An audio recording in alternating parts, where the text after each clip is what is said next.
I stood at the edge of the grave, one hand on the casket, the other clenching the funeral program as dirt hit the wood. My son looked down, but she didn't. His wife, my daughter-in-law, leaned toward her sister and whispered, "She should have been buried too." I heard it, every word.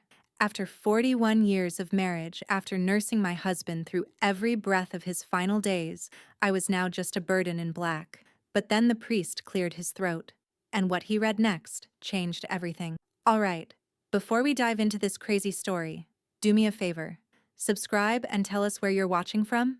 The sky over Savannah was a dull pewter gray, muted, reverent, like even the clouds had dressed for mourning. Spanish moss swayed low over the cemetery's iron gates, as if bowing in sympathy. Clara Whitmore stood motionless, her gloved hands wrapped tightly around the folded American flag that had just been placed into her arms. It was heavier than it looked, weighted not with cloth, but memory. Beside the family plot, the earth lay newly turned. Daniel's casket had just been lowered, the final chapter sealed in silence and stone. Her breath caught as the first shovelful of dirt landed with a dull, final thud, but Clara didn't flinch. A rustle of silk approached from behind. "You know," a voice laced with venom purred, "she should have been buried too." Allison, her daughter-in-law's words slid past Clara's ear like a razor. Not loud enough for others to hear, just intimate enough to make it personal. Allison Whitmore stood there in heels far too high for a cemetery and a dress too tight for mourning, her designer sunglasses reflecting the casket like polished lies. Clara's grip on the flag tightened, her jaw locked, her spine straightened. She said nothing. From 2 rows back, Evelyn Ross caught Clara's eye. She didn't speak either. Instead, she reached forward and pressed her palm to Clara's shoulder, firm, familiar, defiant. The touch said, "Not today, not ever." Father Matthew O'Connell cleared his throat from the pulpit, cutting through the murmurs and the low shuffle of feet. "Before we conclude today's service," he said, voice gravelly with age and weight, "Daniel Whitmore left us with a few final instructions." A ripple of surprise passed through the pews. Clara's breath stilled. Father Matthew stepped down from the altar, robes whispering against the stone floor. In his hand, a sealed envelope, ivory-colored, Daniel's unmistakable handwriting scrawled across the front. Clara blinked. She hadn't seen it before. He opened it slowly, reverently. Daniel asked that these words be read aloud in the presence of his family and loved ones. Allison shifted visibly in her seat, legs crossed too sharply, her painted nails tapping on the pew rail. Clara caught it, all the small signs of someone who thought they were about to be praised or promoted. Daniel had always known how to write a showstopper. Father Matthew began to read, the words quiet but clear. "To those I leave behind, know that I depart this world with gratitude and clarity. To Clara, my partner, my North Star, you have been my honor to love, and to the rest of my family I urge dignity, not greed." The air shifted. Clara didn't move. Allison's mouth parted ever so slightly. "There were revisions made," the priest continued, "1 month before my death, all in accordance with the law and my full faculties. I did this not out of distrust, but out of foresight." A sharp inhale from somewhere in the pews. "Structures were put in place," he said, "to protect the legacy, the dignity, and the peace of mind of the woman who stood beside me until the end." Clara heard a hitch in Allison's breath. "And lastly," Father Matthew said, lifting his gaze, "a second sealed packet, meant for Clara's hands alone." He walked the aisle toward her slowly, deliberately, as though handing off something sacred. When she accepted the envelope, Clara felt the air inside the church thicken, as if the walls themselves leaned in to listen. From behind her, Evelyn whispered, "He knew." Clara didn't speak. Her hands, though steady, trembled just slightly beneath her gloves. She slipped the packet into her coat. And then, just as Father Matthew closed the letter and stepped back toward the altar, the church fell silent. Not the kind of silence that settles, the kind that sharpens. Something was about to shift. From across the pew, Allison narrowed her eyes. The priest took a long breath. "There is one more matter to attend to." A cough echoed from the far corner of the sanctuary. Someone old, someone impatient, but even that small sound felt blasphemous in the hush that had fallen. The pews were packed, but the church suddenly felt too wide, too cold. Clara's eyes stayed locked on the altar as Father Matthew reached for a second envelope, larger, sealed with a thick band of wax the color of dried blood. No one breathed. This, he said, holding it up with both hands, was entrusted to me by Daniel Whitmore with instructions to be opened at this exact moment. In front of all gathered here, Clara barely noticed her own heartbeat accelerating. The sealed packet she had just received sat heavy in her lap. This one, the one in the priest's hands, felt like the match Daniel had left to light the fuse. The priest broke the seal with a practiced hand, unfolding a thick sheaf of parchment. He scanned the first line, blinked once, then cleared his throat. In his own words, Father Matthew began, Daniel writes, I know that when this is read, I'll no longer be among you. That truth I accept with peace. What I do not accept is confusion, or chaos, or cowardice. Allison straightened sharply. Clara saw it from the corner of her eye, the subtle recalibration of someone used to being the smartest in the room. She sat up, straighter. Her fingers pressed so tightly together her knuckles had gone pale. The priest continued, I spent decades building something. Not just a business, but a family, a future. I refuse to let my absence become an opening for destruction. Clara is not merely my wife. She is the keeper of my history and the guardian of my name. What I've done for her. And for what's right. Gasps rippled like a skipped stone across water. To anyone listening, if you loved me, prove it. Do not let resentment twist your grief into something darker. My decisions were made with clarity and witnessed lawfully. Allison blinked rapidly, her mouth slightly parted now, her tongue pushed against the inside of her cheek like she was holding back something acidic. Clara gripped her handkerchief in her lap, folding it once, then twice. Not to distract herself, but to keep her focus where it belonged. She wouldn't look over. She wouldn't rise to bait. Daniel had seen all this coming. He had built this moment like he built everything else, with unflinching precision. Father Matthew adjusted his glasses. Daniel goes on to say, 1 month before my death, I revised my estate plan. These changes were deliberate, documented, and necessary. What was once shared has now been restructured. A hum moved through the church. Not speech, not words, just disbelief, curiosity, tension. The estate, assets, and holdings have been transferred into irrevocable trusts, designed to ensure peace, not power struggles. Let dignity, not ambition, carry this family forward. Someone muttered something sharp near the back, and Allison's head whipped around. She heard it too. Her face turned to stone. Let it also be known, the priest continued, voice never wavering, that I have left behind legal counsel to execute my final wishes and protect the integrity of what I leave behind. And Clara, if you are hearing this, know that you have nothing to prove, only to endure, and to remember that the strongest armor is silence. Clara's throat tightened, not from sorrow, but something older, something deeper. That voice, Daniel's voice, still reaching her even now. Steady, protective, absolute. The priest paused, then turned slightly toward the front pew. And finally, he said, as was just handed to her, Clara has received a second sealed packet, private in nature. It was Daniel's request that she open it when the moment feels right. Clara didn't move. Allison did. What kind of stunt is this? She hissed, too loud now for discretion. Several heads turned. He was dying. He was on medication. This is manipulation. Evelyn bristled beside Clara, but Clara herself remained still, her expression carved from marble. Let Allison unravel. Let everyone see. Father Matthew didn't flinch. He closed the folder and set it gently on the altar. Daniel anticipated disputes. His instructions, and the legal mechanisms supporting them, will be fully revealed in the days to come. For now, I ask that we leave this sanctuary with the grace he deserved. He looked over the congregation one final time, and with that, we conclude this service. The choir rose to begin the recessional hymn, but Clara didn't stand. Her hand, gloved and precise, reached for the sealed envelope on her lap. Outside the church, the air had turned sharp, as if Savannah itself had drawn a breath and was holding it. Mourners spilled out onto the stone steps, their conversations hushed and fragmented, small expressions of sympathy, loose memories of Daniel, safe remarks to fill the quiet. But Clara barely registered any of it. She stood still at the base of the church steps, her gloved hands folded neatly around the sealed packet Daniel had left her.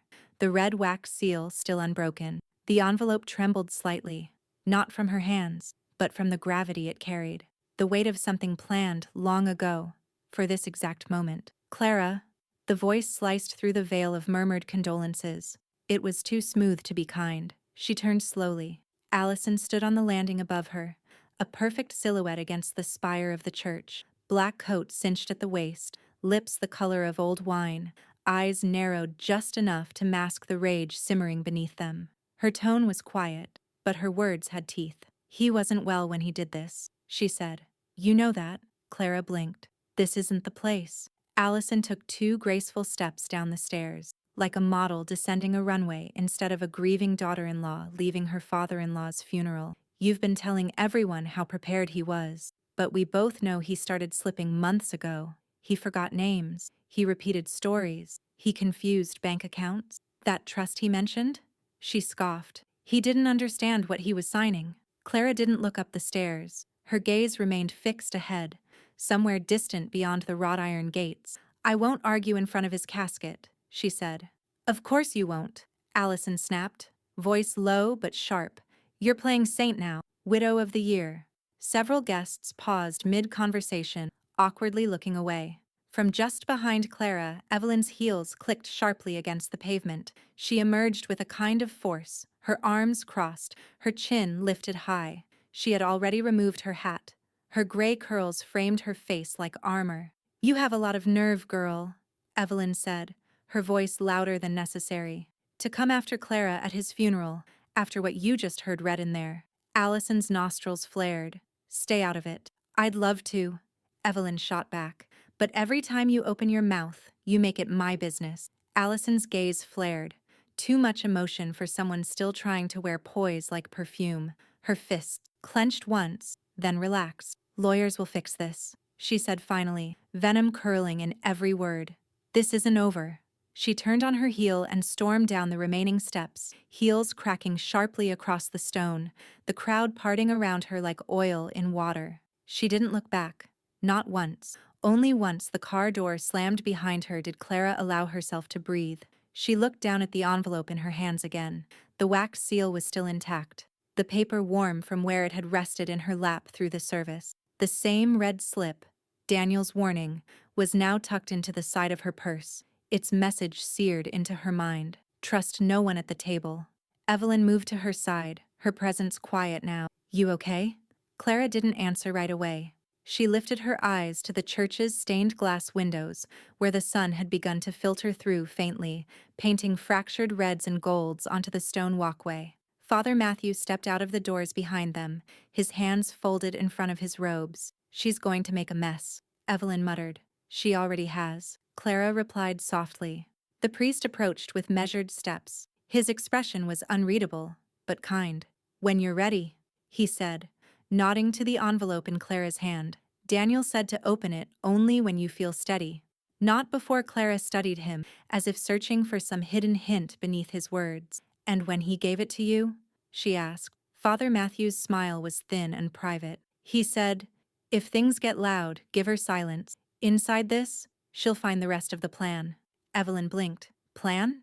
But the priest didn't elaborate. He simply gave a respectful bow and turned back toward the sanctuary. Clara stared at the envelope again. The house had never sounded so loud in its silence. Clara sat at Daniel's old writing desk, a banker's lamp casting a pool of amber light across its surface. Dust had gathered in its corners, like everything else untouched since he passed. She reached for the envelope with both hands, slow, deliberate, breaking the red wax seal like it might bleed. Outside, Evelyn paced the front parlor with tea gone cold in her hands. She wasn't intruding. Not exactly. Just staying close enough in case Clara fell apart. But Clara wasn't falling. She unfolded the letter. There, in Daniel's unmistakable script, precise, square-jawed, confident, was a voice she hadn't heard in days but had never really lost. "Clara, if you're reading this, it means everything has happened exactly as I feared it might." She stopped breathing. "I wish I could have spared you from this moment, but you've always been stronger than you think, haven't you? You endured me traveling too much, worrying too little. You stood by me when the markets fell. when Michael died, when I couldn't find the words. So now I'm asking you to stand again. This time, for yourself. Her fingers curled slightly around the edge of the paper. The grief twisted inside her. Not softer, not duller, but sharper. Refocus. I saw it, you know. The way Allison looked at you. The little jabs when she thought I wasn't listening. The eye rolls. The whispered critiques. But it wasn't until after Michael died that I understood what she was doing. Who she had become. A floorboard creaked behind her. Evelyn appeared in the doorway, quietly, and without a word, stepped inside. Clara didn't stop reading. She tried to worm her way into the finances, said it was for streamlining, asked questions about our accounts that had nothing to do with grief. That's when I met with Rachel Stone. Clara glanced up, brows knitting. Evelyn's eyes widened slightly at the name. Rachel helped me restructure everything. An irrevocable trust. You, Clara, are the lifetime beneficiary. It cannot be undone. Not by court, not by tantrum, not even by blood. Rachel is the executor and will defend it with teeth if need be. She's not one for theatrics, but she knows the battlefield. Evelyn moved beside her and placed a hand on her shoulder. Clara didn't lean into it, didn't need to, but she welcomed the anchor. Allison will contest. Of that, I have no doubt. She'll claim I was confused, manipulated, fading. She might even try to produce documents, but everything we did was notarized, witnessed, filmed. She has nothing, only noise. The next words were underlined in bold, sharp strokes. Do, not, yield, not to guilt, not to fear, and certainly not to her. Clara's eyes welled, but she didn't blink them away. She let them sit there like armor, proof of what had been, what still lived inside her. Evelyn, if you're reading over her shoulder, I know you are. Don't let her get cornered. Be her sword if needed. You've always been better at stabbing than shielding. A laugh startled from Evelyn's throat. Short, fierce, broken in all the right places. Damn him, she whispered. Even dead, he's writing like a general. Clara turned to the final lines. You were the best decision I ever made, and the only thing I ever feared losing. Don't let them touch what we built. Stand tall, Clara. And when it's over, breathe. The paper trembled as she folded it back into thirds, then slipped it inside the envelope. Her shoulders, once hunched beneath the weight of loss, squared themselves like a soldier stepping into rank. She didn't feel finished. She felt armed. Evelyn knelt beside her and took her hand. You ready to show her what a Whitmore widow looks like? Clara didn't answer. Instead, she opened the desk drawer and removed a small brass key, the one Daniel had told her never to lose. The walls of the probate courtroom were paneled in polished mahogany, the kind that tried to soften the sharp edges of the law but failed. It smelled faintly of paper, leather, and old ambition. Every footstep echoed too loudly. Every eye watched too closely. Clara sat at the petitioner's table in a navy wool dress, her hair swept up in quiet defiance. She had chosen pearls, Daniel's favorite. Her gloved hands rested calmly in her lap, a picture of composure. But beneath the surface, her pulse was steady and loaded. Not like a woman grieving, like a woman preparing for war. All rise for the Honorable Judge Henry Blake. The bailiff's voice cracked like a gavel. Everyone stood. Judge Blake entered without flair, a large man with the air of someone who'd seen too many families tear each other apart over money. He didn't look up as he sat, flipping once through a file thick with motions. Let's proceed, he said, without preamble. Docket 11-872, the matter of the estate of Daniel Whitmore. Clara didn't glance across the aisle. She didn't need to. Allison was already squirming in her seat, her expression tight, her outfit too calculated, like someone trying to dress for sympathy and strategy at once. Her attorney, a youngish man with gelled hair and the energy of someone who talked too much at dinner parties, stood. Your Honor, he began with a tone soaked in sincerity. This case is about concern for a man's state of mind during his final days. Our client, Mrs. Allison Whitmore, maintains that her father-in-law was experiencing mental decline, exacerbated by grief, medication, and undue influence. The sudden changes to the estate warrant serious scrutiny. Rachel Stone didn't rise. She didn't need to yet. Clara could feel her presence, cool, still, iron behind velvet. Rachel sat beside her in a black sheath dress, her dark hair pulled back so tightly it might as well have been armor. Judge Blake tapped a pen once against the bench. And the opposing counsel?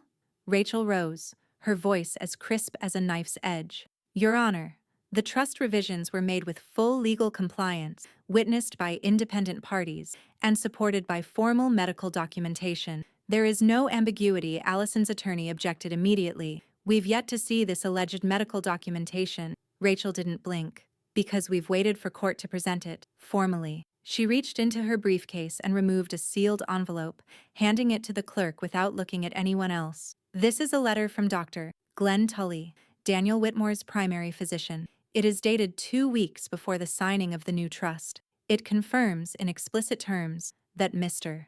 Whitmore was of sound mind, fully aware of his decision, and not under cognitive decline. Allison shifted. The color drained slightly from her face. Judge Blake skimmed the letter in silence. A long moment passed. Then he looked up, directly at Allison's side. Well, he said dryly, that's one hurdle cleared. Before anyone could speak again, Rachel added, we also have a witness prepared to testify to Mr. Whitmore's mental clarity in the days before the trust was signed. Who? The judge asked. The courtroom doors opened just as Rachel spoke the name. Father Matthew O'Connell. Gasps rippled through the gallery. The priest stepped in, his collar stark against the dark of his coat, his expression unreadable as he made his way to the stand. He was sworn in, sat, and folded his hands like he was preparing to bless the room. Father, Rachel began, were you in contact with Daniel Whitmore in the month before his death? I was, he said, frequently. And in your opinion, was he lucid? Aware of his surroundings? Capable of complex discussion? More than capable, Father Matthew said, calm and clear. Daniel was purposeful. He made his decisions carefully and with full awareness of what they meant. Allison's attorney jumped to his feet. Objection. Lay opinion. Judge Blake waved a dismissive hand. Overruled. He's a character witness. Continue. Rachel gave a small nod. And finally, Your Honor, she said, reaching for her laptop, we have a video of Mr. Whitmore's trust signing. It includes timestamps, signatures, a neutral notary, and a third-party legal representative. This is the full recording. She plugged a flash drive into the courtroom's monitor system. Within seconds, Daniel's face appeared on screen. Older? Yes, but not weak, not confused. His voice was firm, clear. He looked into the camera, then said, I, Daniel Whitmore, am of sound mind, and I understand the changes I'm making to my estate. No one has forced me. No one has manipulated me. I do this because I must, because I choose to. Allison's jaw locked. Her lawyer stared at the screen as if hoping it might glitch. Judge Blake leaned back. His face betrayed nothing, but his fingers stopped tapping. When the video ended, silence returned. Not stunned silent, strategic silent. Clara sat still through it all. Her posture never faltered. Her expression never wavered. Allison looked like she was trying to swallow glass. Judge Blake cleared his throat. This court will recess for review of submitted evidence. We resume at 9 a.m. sharp.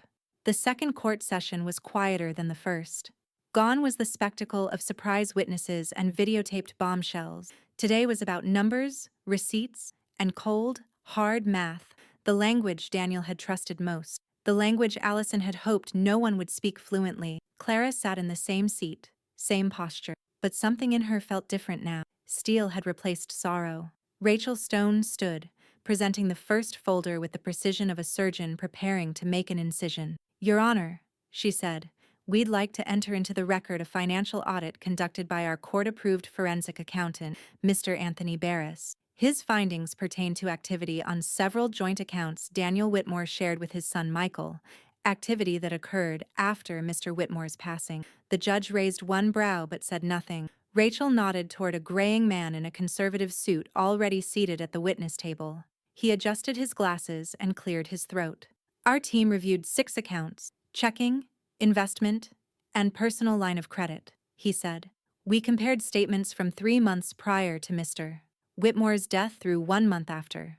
Most were dormant. As expected, he turned a page. But there were irregularities. Specify, Judge Blake instructed. Mr. Barris nodded. 3 large withdrawals were made from a joint checking account in the days following Mr. Whitmore's passing. The account was legally frozen pending estate proceeding. However, one surviving joint holder, Allison Whitmore, used Daniel's debit card to withdraw a total of $14,200 over 5 days. A murmur moved through the gallery like a small wave hitting stone. Allison visibly recoiled, her lips parting just slightly as if to interrupt. Her lawyer placed a quick hand on her arm, urging restraint. Rachel continued, unbothered. Additionally, she said, turning toward the judge, our team traced a set of digital purchases made in Daniel's name, including 2 designer handbags, a luxury spa visit, and an online wire transfer to a boutique interior design firm, all within 1 week of his funeral. Clara didn't move, but she saw the red creep up Allison's neck like boiling mercury. The judge leaned forward slightly. Was the signature authorization electronic or physical? Rachel handed over a set of printed screenshots. Electronic, password protected, but the IP address matches Mrs. Whitmore's residence. That did it. Allison leaned forward and hissed across the aisle. Liar. Her voice was too low for the court reporter but loud enough for Clara to hear. Sharp as a nail dragged across glass. Clara didn't respond. She simply folded her hands and looked forward, the same way Daniel used to during long boardroom meetings, a face that let fools destroy themselves while he waited for gravity to finish the job. From behind her, Evelyn leaned in and murmured, "She's unraveling. You don't have to touch the rope. Just let her keep pulling it." Allison's lawyer rose in protest. Your Honor, we request time to verify the legitimacy of these claims and conduct our own audit. Judge Blake cut him off. You had access to the same account record. You've submitted nothing. The evidence stands unless you can disprove it. Allison stood now, her voice sharp. This is character assassination. He trusted me with those accounts. He would have wanted. You will sit down, Mrs. Whitmore, Judge Blake snapped. The gavel didn't need to fall. His voice was enough. The room went dead still. Allison's cheeks flushed red as she dropped back into her seat, but the fury didn't fade from her eyes. She cast one more glance toward Clara, a look laced with poison, and whispered, You're a fraud. You always were. Clara turned to meet her gaze for the first time, not with anger, with complete, calculated indifference. It hit harder than fury ever could. Judge Blake adjusted his glasses. This court recognizes the evidence of post-mortem financial activity. I'm issuing a formal warning to Mrs. Whitmore. Further violations or contempt will result in sanction, possibly criminal investigation. Rachel sat. Clara didn't move. She'd said nothing all morning, and yet, somehow, she had already spoken volumes. The courthouse conference room was small, windowless, and painted in the kind of beige that felt like an afterthought. But it offered something the courtroom did not: privacy. Rachel Stone liked that. She thrived in rooms without air, without noise, without distraction. Clara sat at the table, her posture unchanged, her gloves folded neatly beside a foam cup of untouched coffee. Evelyn stood behind her, arms crossed like a bodyguard in pearls. Rachel dropped a folder on the table, thick, tabbed, lethal. This, she said, flipping it open, is the clause Daniel buried in the trust language like a claymore. She turned the folder around and tapped the paragraph with a manicured fingernail. Clara leaned in to read. Contesting clause, Article 17. Any listed beneficiary who initiates legal action challenging the validity of this trust or any of its structures shall immediately forfeit all rights to inheritance, stipend, privileges, or asset access, regardless of final court ruling. Clara blinked once. Rachel smiled, just barely. It's a nuclear button? Perfectly legal, rarely enforced, but ironclad, especially with the medical letter and the video. Evelyn stepped closer. And Allison? Rachel turned the folder again and flipped to a second document. She was listed for a modest monthly stipend, enough to keep her head above water. Nothing extravagant, but if she continues with this suit, and she will, she's about to drown herself out of it. Clara didn't gloat. She didn't smile, but she did breathe deeper, slower, as if something inside her was shifting from defense to offense. She's been filing blindly, Rachel continued, thinking she can get it all. But Daniel anticipated her. He didn't leave her much, and he knew if she pushed, she'd lose even that. She already has, Evelyn muttered. She just doesn't know it yet. Rachel sat, folding her hands. And we're not going to tell her. Not yet. Clara's eyes narrowed, thoughtful. Rachel continued. Let her keep running at full speed. Every motion she files, every public tantrum, adds weight to our case. The more erratic she looks, the more the judge will see this for what it is. Clara was quiet for a moment, then said softly, "We let her bury herself." Rachel didn't answer, but Evelyn did, voice low and proud. "Like she tried to bury you." That landed, heavy and honest. The silence that followed wasn't awkward, it was righteous. Clara leaned back in her chair. Her reflection stared back at her from the polished surface of the table. Older, yes, weathered, but clearer than she had looked in years. Rachel slipped the file into her briefcase. "The next hearing's in 3 days. I expect her to escalate. Maybe bring in a new document. Maybe even claim Daniel made promises off record." Evelyn snorted. "Let her dig. She's already chest deep in the hole." Rachel nodded. "We'll be ready." She stood, smoothing her jacket. But Clara, if she does realize what she's up against, there's a slim chance she might try to pivot, play for sympathy, maybe even backpedal. Clara gave a soft, sharp laugh. "Sympathy?" Her voice was cool now, precision forged. "She spent years trying to make me feel small, questioned my memory, my grief, my place in my own home. I'm done shrinking." Evelyn smiled with something almost feral in her eyes. "There's my girl." Clara stood, gathering her gloves. "I don't want revenge," she said. "I want distance. I want silence." Rachel raised a brow. "You're about to get both." As they turned to leave the room, Clara's phone buzzed once in her purse. A message. Unknown number. No greeting. No signature. Just 3 words. "She's forging again." By Thursday morning, Savannah was whispering. The funeral had been less than a week ago, but already the local paper had run a column thinly veiled as Community Observation, titled Grief, Greed, and Grace. It never named names, but it didn't need to. Anyone who'd seen Allison Whitmore swan into that church in designer heels and throw a dagger of a whisper at her grieving mother-in-law could connect the dots. By noon, a bakery downtown had quietly canceled her catering order. By 2, her interior designer posted, "We're taking on new clients for the first time in a year." And by the time Allison stepped onto the witness stand that afternoon, she was coiled tighter than the curls lacquered into her blowout. The courtroom was more crowded than usual, not packed, but watchful. Clara noticed familiar faces. Daniel's former business partner 2 rows behind her, a woman from the Historical Society near the aisle. One of Michael's old teachers sat along the back wall, lips pursed. People had come, not out of curiosity, but out of memory and judgment. Rachel stood without fanfare and walked slowly toward the bench. "Your Honor," she said, "today we would like to enter into evidence a set of affidavits, each one attesting to Mrs. Whitmore's ability to live, manage, and make decisions independently. These were collected from her primary care physician, her financial advisor, and a licensed social worker who visited her home last year." She passed the folder to the clerk without ceremony. "Each affidavit attests to Mrs. Whitmore's mental clarity, emotional stability, and capacity for independent thought. In short, she was and is in no need of undue influence to make decisions." Judge Blake barely looked up. "Accepted." Rachel returned to her seat. Allison's lawyer stood. "May we cross-examine?" Judge Blake waved them on. Allison stood slowly and made her way to the stand. Gone was the polished gait from earlier sessions. Now her movements were tighter, twitchier. Her lawyer asked the first few questions in a rehearsed rhythm, softballs about family dynamics, grief, Daniel's health.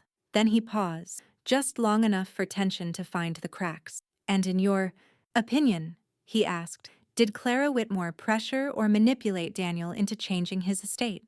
Allison's smile was immediate and wrong. "She's always had influence over him," she said. "She played the doting wife, sure, but she was also controlling. Daniel trusted people easily, and Clara used that."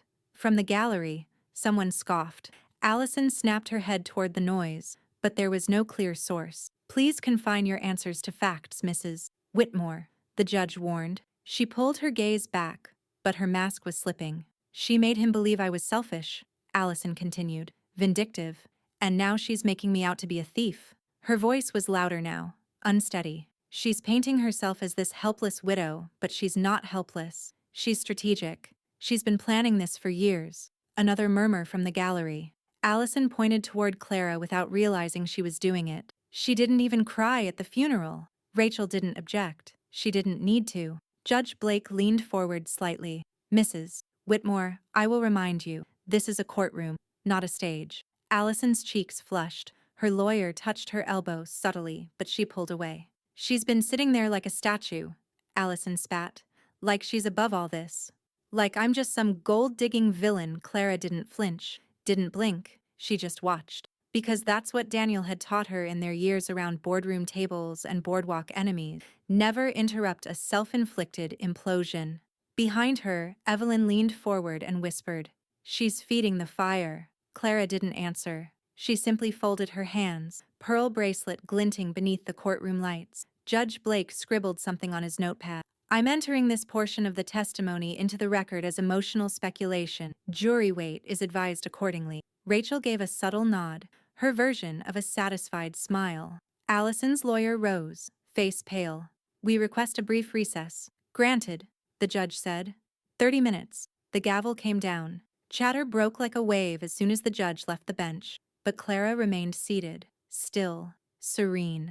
Allison stormed past the table without a glance. Rachel leaned over, voice low. "She's cracking." Clara's voice was lower still. "She's about to shatter." By Friday morning, the gloves were off, and so were the headlines. Widow v. Daughter-in-law, Estate Battle Rocks, Whitmore Legacy. The Savannah Tribune ran it above the fold, accompanied by a grainy shot of Clara exiting the courthouse in pearls and navy wool, Allison trailing several steps behind with storm clouds in her eyes. The article was clean, clinical, but the quotes told the real story. Seemed poised and dignified. The younger one? Loud, unhinged. We all saw what she whispered at the funeral. Clara read it once at the kitchen table, then folded the paper neatly beside her tea, and didn't say a word. Evelyn, however, practically buzzed with satisfaction across the table. "You didn't leak this?" she asked, eyes wide with barely restrained delight. Clara raised a brow. "Why would I need to?" She didn't smile, but a breath escaped her. Low, slow, edged with something dangerous and clean. By midday, the fallout had begun. Allison's real estate agency pulled her listing off their homepage. One of her biggest commercial clients, some tech-adjacent investment group, released a statement on LinkedIn. "We no longer retain Allison Whitmore for representation." By 2 o'clock, Allison had called Rachel's office 3 times, demanding to know who had planted that filth. She didn't leave voicemails, she left threats. Clara said nothing. Rachel, however, wasn't in the mood to play. "She's unraveling in 2 courts now," she told Clara that afternoon. "One legal, one public. Let her burn both down." They sat in Rachel's downtown office, windows overlooking one of Savannah's older squares. Outside, tourists wandered by with camera phones and sticky cups of sweet tea.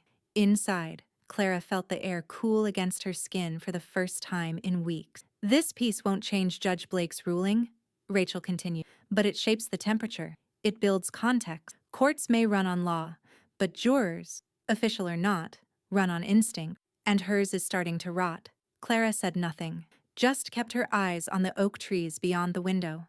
"She'll blame me," she said at last. "She already is," Rachel said. Good, Clara thought. She hadn't leaked the story. She hadn't whispered to the press. She hadn't called in favors from the Savannah social circle Daniel had once orbited like a polished moon. But she hadn't needed to. Allison had done the leaking herself, with every outburst, every insult, every hissed accusation in front of watching eyes. All Clara had done was sit still and let her make the noise. And Savannah, old and elegant and quietly judgmental, had listened. That evening, Evelyn arrived at Clara's house with a bouquet of peonies and a bottle of non-alcoholic champagne. "For the day you stop feeling guilty for not crying," she said. Clara laughed. For real this time. She didn't even realize she'd needed it until it happened. They sat on the porch together, watching the river in the distance catch the last glow of dusk. "He'd be proud," Evelyn said softly, her hand covering Clara's on the armrest. "Not just of how you've held up, but of how you've held on." Clara didn't reply, not with words, but she leaned back in her chair, shoulders finally lowering an inch, and tilted her face toward the fading sun. That night, for the first time since Daniel's passing, Clara slept. Not just soundly, peacefully. No dreams, no ghosts, just silent. Court reconvened Monday morning under a tense, electric silence. Everyone in the room could feel it. Something was coming, something big. It lingered in the tightness of Allison's smile, the stiffness of her gait, the way her lawyer kept checking his notes like he didn't quite trust what he was holding. Clara noticed everything. She didn't react. She sat in the same seat as always, spine straight, eyes unreadable. Evelyn was there beside her, calm as ever. Rachel stood by the counsel table, arms crossed, gaze fixed on the opposing bench like she already knew what card was about to be played, and didn't fear it. Judge Blake entered, took his seat, and glanced over his glasses. "We're resuming session on the Whitmore estate matter. Counsel?" Allison's attorney stood. "Yes, Your Honor. We have newly uncovered evidence, an alternate testamentary document dated 10 days prior to Mr. Whitmore's death, a will. This version names my client, Mrs. Allison Whitmore, as sole beneficiary." The room didn't gasp, it inhaled. Clara didn't blink. Rachel didn't move. But Evelyn let out a breath like she'd just smelled something rotting. The judge tilted his head, skeptical. "You're submitting a will dated after the execution of a notarized trust?" "That's correct," the attorney said, trying to sound sure. "This document was discovered in a private drawer of Mr. Whitmore's study. It is signed, dated, and—" Rachel held up a single finger, interrupting him before the judge could. "May I examine the document, Your Honor?" Blake nodded. The bailiff passed the will across. Rachel took it with a practiced calm and laid it flat. She didn't even read it. She looked at the signature. Her eyes narrowed. "Objection," she said coolly. "We request immediate forensic review." Allison sat straighter, arms folded like a girl waiting for applause. Judge Blake raised a brow. "On what grounds?" Rachel slid the document back toward the clerk. "The signature isn't Daniel's, not even close. It's a poor mimic. Too clean, no tremor, and it ends in a perfect tail curl. Daniel's signature always dragged. Even when he was young," the judge nodded. "Motion for review granted. We'll recess until the handwriting expert." "No need," Rachel said, turning toward the door. "He's already here." The doors opened, as if on cue. A man in a gray blazer and wire-rimmed glasses walked in, wheeling a briefcase beside him, calm, clinical, lethal. He was sworn in, seated, and within minutes, his testimony sliced through the courtroom like a scalpel. "This document," he said, tapping the alleged will, "is a forgery. The ink isn't consistent with the pens Daniel Whitmore used. The pressure is too uniform, likely traced, and the signature was built from a digital scan. We compared it to over 30 prior documents. There's less than 60% consistency. Legally? It's trash." The courtroom exploded in whispers. Even the bailiff looked stunned. Clara didn't flinch. Allison did. Her face drained of color, the blood rushing out like water down a drain. Her lawyer leaned in, whispering fast, low, panicked. Judge Blake's gavel slammed once. "This is not just a procedural breach," he said, tone sharpening. "If your office knowingly submitted a forged document, that borders on perjury. And if your client fabricated it—" He didn't finish the sentence. He didn't have to. Allison looked like she'd just been punched. Her mouth opened, but no sound came out. Rachel remained standing. "The record should also note, Your Honor," she said, "that this document was printed from our own law firm's printer over the weekend. We've traced the IP, and security footage confirms unauthorized access. We'll be filing charges separately." Allison's lawyer turned toward her, his expression now purely transactional. "Mrs. Whitmore, I'm withdrawing as counsel. Effective immediately." The audience gasped again. No longer just whispers, but shock. Clara watched Allison as her lawyer stepped away, papers in hand, done with the fight. Her daughter-in-law was alone now, not just legally, visibly. Clara let her breath out slow, like air escaping a sealed room. A storm had passed. Another was still coming. But this was the beginning of the end. The courthouse hallway was still humming when Megan found Rachel. It was late afternoon after the forgery hearing, and most of the crowd had thinned out. Allison had vanished somewhere down the elevator corridor, trailing whispers and shame. Clara and Evelyn had already left, but Rachel remained behind, methodically collecting her papers in one of the law library's back rooms when the door creaked open. Megan Whitmore stood there, not announced, not invited. Rachel looked up, cool and unreadable. Megan hadn't aged like her sister. While Allison's beauty had been curated and sharpened to a weapon, Megan's was softer, Real. Her coat was too light for the air conditioning, and her hands were fidgeting with the strap of her purse like it might run from her. I shouldn't be here, she said. Rachel didn't move. But you are. Megan stepped fully into the room and closed the door behind her. She's lying, Megan said. About the will. About the papers. About everything. Rachel didn't blink. Go on. Megan took out her phone, scrolled, then turned the screen toward her. Text messages. Screen cap. Allison. I got rid of the original. He won't need it now. You saw how confused he was. No one's going to believe he didn't change his mind before the end. Allison. Just say you never saw anything. You're not involved? Rachel took the phone, eyes scanning line by line. Do you still have these on the device? Megan nodded. And the backups? She hesitated, then added. She burned documents. Not metaphorically. Literally. After Daniel died, she lit the fireplace in her house even though it was 80 degrees outside. She said it was symbolic. Rachel's expression didn't change, but something behind her eyes sharpened. Would you be willing to submit a sworn affidavit? She asked. I already typed one, Megan said, pulling a folded piece of paper from her purse. And I'm willing to testify. Rachel reached across the table and took it. Why now? Megan swallowed. Because she told me I was nothing without her. And because she used Daniel's death like a ladder, and then set it on fire. Rachel gave a short nod. You've done the right thing. Later that afternoon, when court resumed, Rachel submitted the affidavit and corresponding texts into evidence. Judge Blake skimmed the pages slowly, adjusting his glasses once, twice. Megan Whitmore, he said aloud. Sister to the defendant? Yes, Your Honor, Rachel confirmed. She voluntarily provided this evidence. The texts have been authenticated. The affidavit is signed, notarized, and time-stamped. We've also submitted phone records verifying communication logs. Across the aisle, Allison's chair was conspicuously empty. Rachel glanced briefly at the door, but said nothing. Judge Blake tapped his pen against the folder. And the defense? No one stood. Rachel turned to Clara, just briefly. Enough for their eyes to meet. Clara remained perfectly still. Not victorious, just steady. Judge Blake cleared his throat.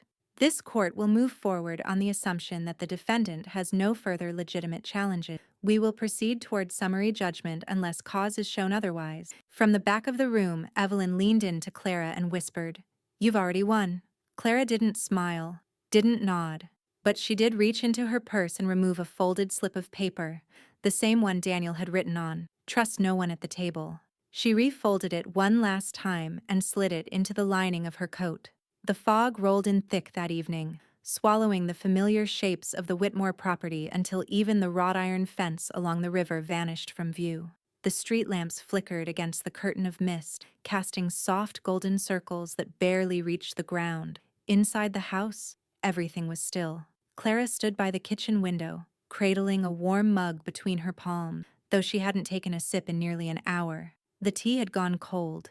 It didn't matter. She wasn't drinking for comfort. She was drinking for rhythm, for something to hold. She watched as droplets gathered on the glass, slowly trailing downward in wavering line. The hush that had settled over Savannah seemed almost sacred, like the city itself knew what was coming. And in this borrowed quiet, Clara allowed herself to breathe in a way she hadn't since Daniel's death. Upstairs, her bedroom light was on. The hallway lamp glowed faintly through the crack of the door.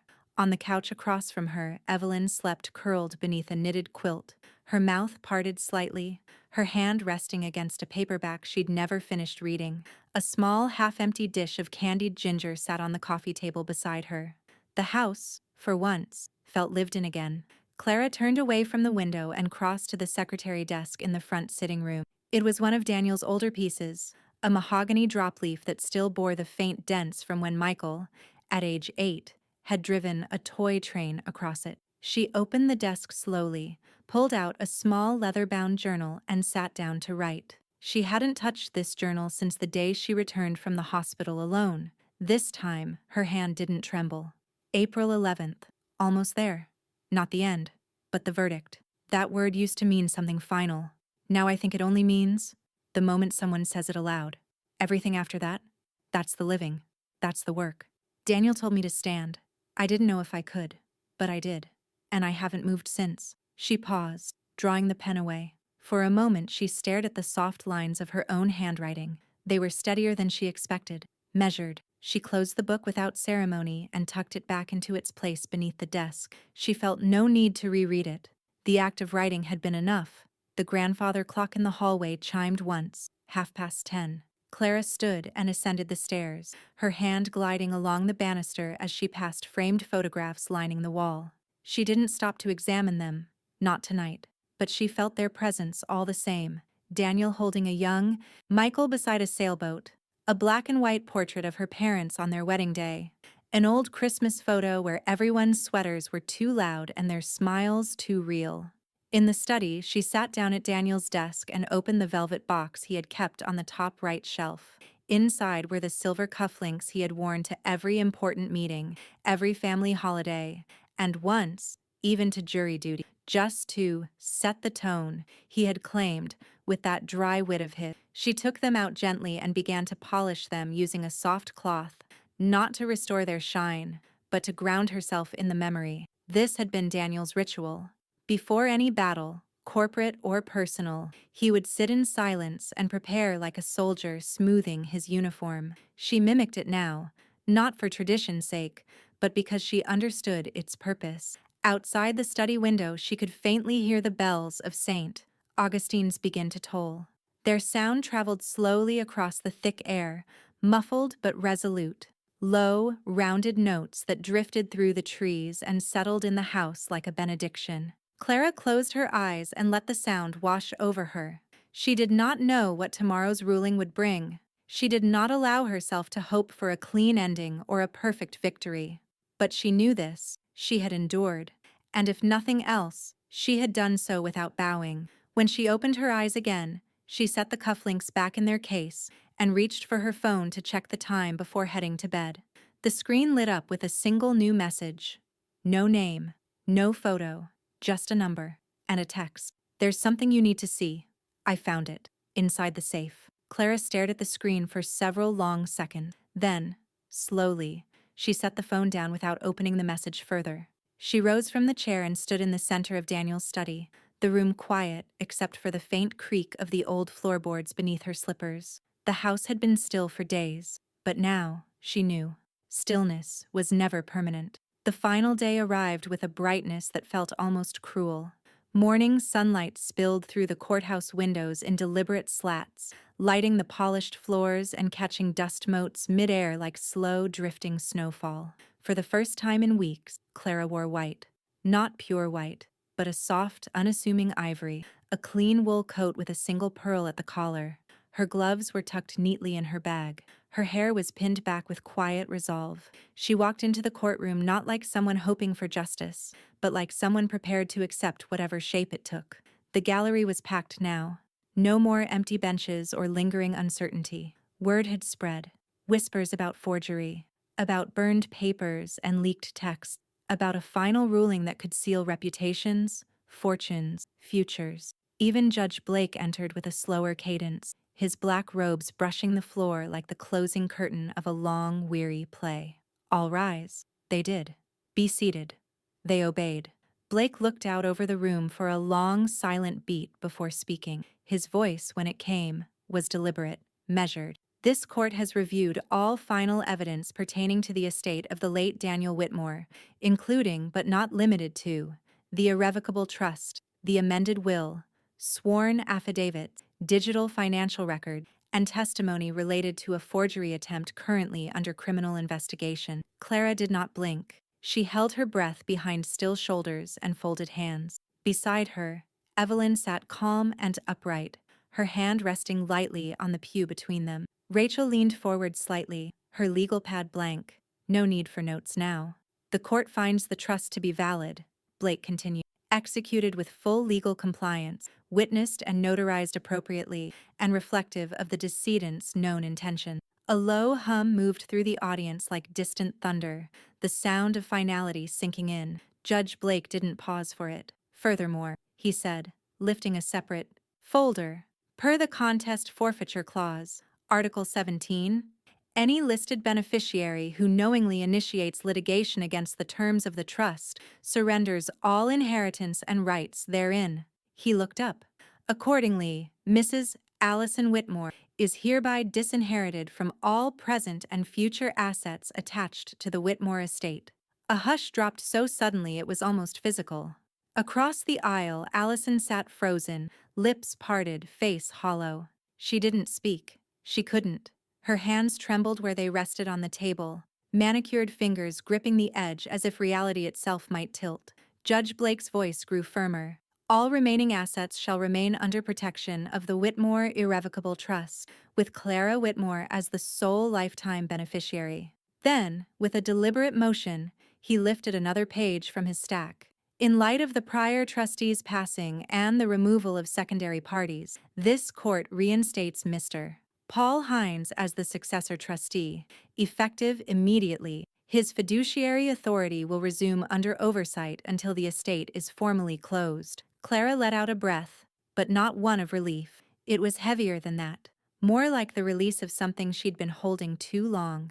The matter of forgery is being referred to the Chatham County District Attorney's Office, Judge Blake continued. Potential charges include falsification of legal documents, attempted fraud, and perjury. This court makes no further judgment on those proceedings. He closed the folder with quiet finality. This matter is resolved. We are adjourned.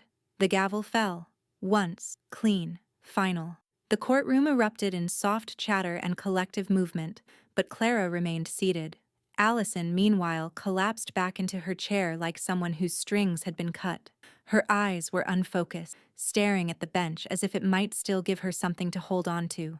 But nothing came. She had spent months setting fires. Now she stood in the ashes. Clara rose slowly, smoothing the front of her coat. She turned, not toward the door, but toward Rachel. Their eyes met, and for the first time, Rachel smiled with something close to satisfaction.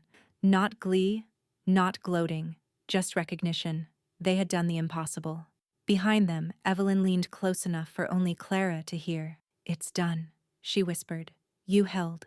You didn't bend. And that's what made the house stand." Clara nodded once, the faintest gesture, but it carried weight. Still, as she stepped into the aisle and prepared to leave the courtroom, her phone buzzed softly in her bag. She reached for it. One new message, from Paul. It read, "The safe's open. You need to see what's inside. It's not about the estate anymore." Clara stared at the screen. She didn't stop walking, but her heart did. The late afternoon light had the thickness of honey, slow, warm, golden. It streamed through the lace curtains of Clara's sitting room, casting soft patterns onto the hardwood floor like the memory of movement. Outside, the street was unusually still. No traffic, no idle barking, just the hush that followed a storm no one wanted to name aloud. Clara stepped into her home the way someone enters a chapel. Measured, reverent, changed. Evelyn followed quietly, her hand resting for a moment on the small of Clara's back as she passed the threshold. It was a gesture of grounding, not guidance. Clara didn't need direction, not anymore. The first sign that the town had turned with her came not in the form of words, but food. There were 3 casseroles on the porch by the time they arrived, 2 covered in foil with neat labels from neighbors she barely knew, and 1 wrapped in a linen towel with a sprig of rosemary tucked beneath the ribbon. Marjorie, from the garden club. She hadn't spoken to Clara since Daniel's diagnosis. Evelyn chuckled softly as she bent to retrieve them. "In Savannah," she murmured. "This is what an apology looks like." Clara didn't reply, but a smile ghosted across her lips, just enough to shift the air in the room. Later that evening, just after the sun dipped below the waterline, Paul arrived. He didn't knock. He stepped onto the porch with his hat in his hands, the same one he'd worn to the funeral, still bent slightly at the brim. For a moment, he looked 10 years older. Grief had carved deep lines into his face, but guilt had traced the sharper ones. Clara opened the door before he could lift his hand. They stood there for a breath. Then Paul, always the stoic, always the one with measured words, pulled her into an awkward, earnest hug. Not the kind you offer as comfort, the kind you offer as contrition. "I should have trusted him," he said into her shoulder. "Should have trusted you." Clara patted his back once, then pulled away gently. He left enough rope for everyone to find their footing. Or their fall? Paul exhaled, shaky. "You held your ground. You made him proud." She nodded once. That was enough. Inside, the house settled back into quiet. Rachel came by briefly, just before 9. No ceremony, No folder this time, just a leather case and a flash drive, which she placed carefully on the edge of the kitchen counter. It's all filed. Signed, sealed, and impossible to undo, she said. The estate is secured, and Paul's paperwork is active as of this morning. Even if someone came clawing, it wouldn't be through in your lifetime, or likely the next. Clara didn't ask for confirmation. She simply offered a soft thank you and a pot of coffee she knew Rachel wouldn't drink. The gesture mattered more than the content. After Rachel left, and the lights downstairs had dimmed to amber glows, Clara stepped into Daniel's study. She didn't turn on the overhead light. Instead, she lit the small lamp on the desk, the one with the green glass shade and tarnished brass base. It warmed the mahogany in a way that made everything feel close again, familiar, not haunted. She sat, folding her hands atop the desk like she'd watched Daniel do 1,000 times before. The room still smelled faintly of old paper and sandalwood, still held the breath of a man who planned better than he prayed. Clara opened the top drawer and retrieved Daniel's letter. The original, the one with his slanted handwriting and the weight of final truths. She read it once more, not because she needed to, but because there was a quiet ritual to honoring a promise that had been kept. Then she stood, moved to the back wall, opened the small concealed panel in the bookshelf behind the desk. Inside, the safe waited, still open from earlier that day, just as Paul had left it. The file inside would wait for tomorrow. She wasn't ready for what it held yet, but tonight, she placed Daniel's letter on the top shelf. Not as evidence, not as exhibit, as legacy. She closed the safe, turned the wheel, and pressed her hand against the metal just long enough to feel the cold through her skin. Then, softly, in the stillness of the study, she whispered, "Shield held." Outside the window, wind moved through the trees like breath returning to the world, and upstairs, her phone vibrated once more. But she didn't rise. Not yet. Some messages could wait.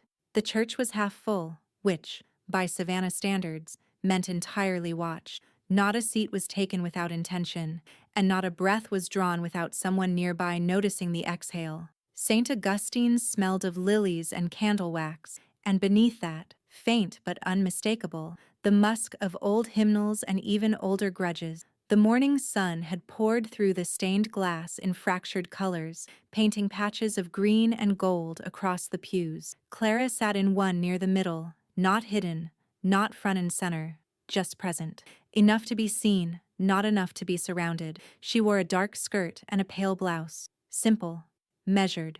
No pearls, no gloves, just a silver pin at her collar. A shield Daniel had once given her from his father's cufflink box. She'd found it again last night in the safe, tucked beneath the letter she'd tucked there herself. Evelyn sat beside her. Her hand was already on Clara's, firm and steady, as if she knew when the breath would catch before it did. Paul sat 2 rows behind them, near the aisle, alone. When Clara turned to glance back, he offered a small nod. He didn't wave. He didn't smile. He simply acknowledged. And that was enough. The congregation hadn't gathered for a trial or a burial or even a formal remembrance. The priest had called it a reflection on endings, which Savannah's older generation understood as code for closure. It was a way to say the unsayable in polite tone and soft shoes. But somewhere between the velvet cushions and polished kneelers, the town had come not just to reflect, but to reckon. Father Matthew took to the pulpit without ceremony. His collar was crisp, his Bible closed. He did not read from it.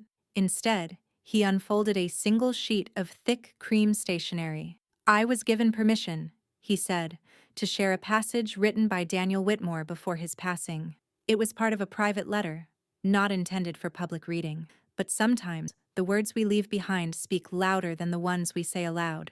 He cleared his throat, then began. "You do not always choose the storm, but you do choose how you stand in it. If someone tries to bury you, let them forget that they are planting something." A quiet murmur rippled through the pews. Not noise, exactly, but that unmistakable shift when people realize something larger has settled into the room with them. Clara didn't move. Evelyn squeezed her hand gently. Clara didn't squeeze back. She didn't need to. She simply breathed, long and slow, eyes fixed on the pulpit like it was a shoreline she'd finally reached. Grief is not weakness, and foresight is not cold. I chose the people who would carry my name forward, and I chose them while I was still fully myself, not because I feared death, but because I understood the cruelty of chaos. Father Matthew paused. He looked toward Clara, not directly, but with the grace of a man acknowledging a lighthouse, not a ship. If this letter finds you, and finds you standing, then you are already stronger than they know, and that strength will outlive all of this. He folded the paper and placed it flat on the lectern. The letter ends there, he said quietly, but the echo of it doesn't. Clara bowed her head. Not in reverence, not in surrender, in acknowledgement. When the organist began to play, she stood. So did Evelyn. The hymn rose around them, voices hesitant at first, then stronger. Some off-key, some half-hearted, but all trying. It was a sound not of celebration, but of relief. A storm had passed. They were still singing. Outside, the bells of St. Augustine's began to toll again. No funeral today, no ceremony, just the hour, just Savannah marking the weight of time with grace, as it always had. As they reached the vestibule, Paul joined them. He didn't speak, but he stepped close enough for Clara to place a hand briefly on his forearm. Not forgiveness, not command, solidarity. They stepped out into the crisp air together. The trees whispered as if relieved. Somewhere down the block, someone had started sweeping a storefront stoop. She tried to bury me, Clara said, her voice quiet but calm. He raised me instead. Evelyn glanced at her, then tilted her face toward the bells. They're ringing for you now. Clara looked up. The sky was wide and blue and cloudless, but as they stepped onto the sidewalk, just as the light shifted, just as the last bell fell away into echo, Father Matthew returned to the pulpit. Before we close, he said, his voice suddenly tighter, I've received something this morning. A sealed envelope addressed to me, delivered anonymously. From the Whitmore estate, Clara stopped walking. Evelyn turned toward her. The entire room froze in the soundless seconds between breath and comprehension. Father Matthew unfolded the second page. His eyes scanned it. His expression didn't change. But when he spoke again, the air inside St. Augustine's dropped 10 degrees, and the priest's announcement turned her words to ash.